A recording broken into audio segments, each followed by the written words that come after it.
Okay, the tell ask is wonderful. And so I think of it as like, give them the nuts and bolts first, the most important stuff.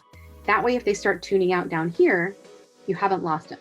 So they teach us in school to start with things like, this is a 69-year-old male with a history of COPD, kidney disease, anemia, who has a social history of, who has a surgical history of, and already they're just like, what? I don't even know what you want to know, right? So you have to kind of turn it around and you have to kind of give it to them like this.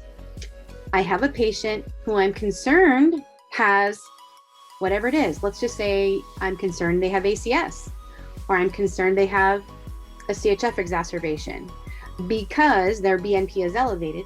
And I looked at their Optival level on their device and it's increased, and they've gained 5 pounds and they're on Lasix 40 and it's not working anymore. I want to switch them to Bumex. Do you agree? Would you add anything? Okay, that's how to get the most bang for your buck when talking to a cardiologist. So another way to do it would be, I have a patient who is 68 and I think he has an abnormal stress test. It showed this, it says it's normal, but I noticed that the EF dropped 10%. My question for you is, do I believe it?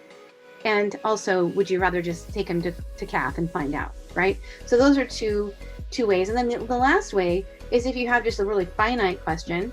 For example, you need to stress a patient, but you don't know what flavor of stress test to order. You can say, hey, I want to do a stress test, but I need you to help me decide what's most appropriate.